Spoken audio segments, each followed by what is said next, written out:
Today in Kabul, 5 gunmen attacked a military academy, killing 11 soldiers and injuring 15. It was the 4th major terrorist attack in Afghanistan in just the last 10 days.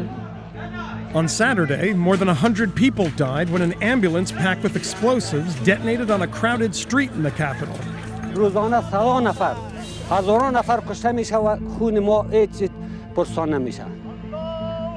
Both the Taliban and ISIS are ramping up the pace of their attacks, and the Afghan National Army isn't effective enough to do anything about it.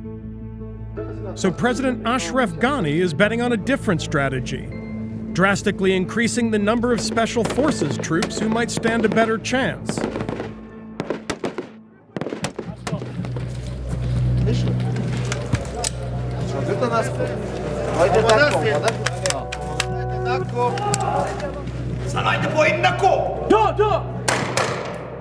This army base on the outskirts of Kabul is the training ground of the Afghan Army's elite commando unit.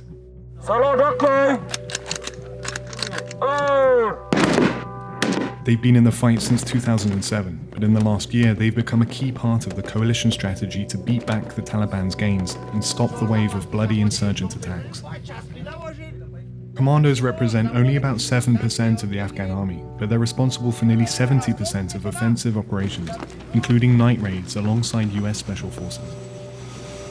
The plan is to boost the number of commandos from 17,000 to 30,000 troops to help bolster a military exhausted by persistent attacks from the Taliban and ISIS. We have a sense in Afghanistan, when you try hard in training, no one can defeat you on the ground. But even among these fighters, there's a recognition that the Taliban are gaining momentum. How does your family feel about you doing this course and graduating as a commando?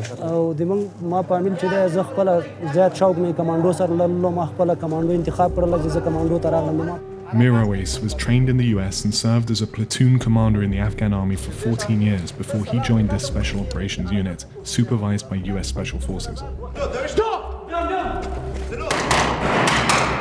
He asked us not to use his last name in order to protect his family, who live in a rural area under threat from the Taliban. But word has already gotten out about what Mirowais does for a living. Coming from where you come from, what are the difficulties and challenges that you face in choosing this path?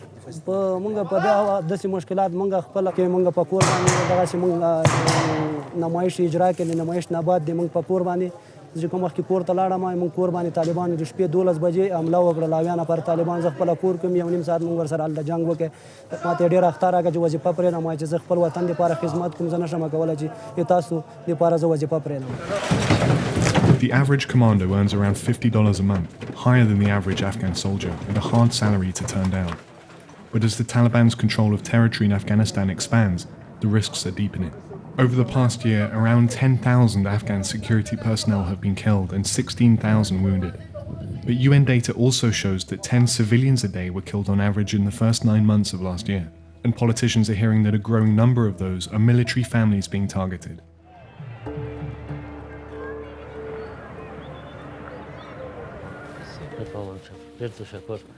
Mirowais Yassini represents Nangarhar province, the scene of last week's attack on the regional office of Save the Children, which killed 4 and wounded dozens. These elders have travelled from Nangarhar to Yassini's office in Kabul, hoping for answers. How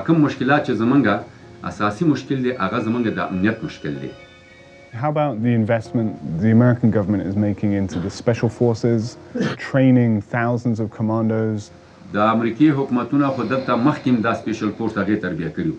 they will increase the forces, but the forces are not the solution.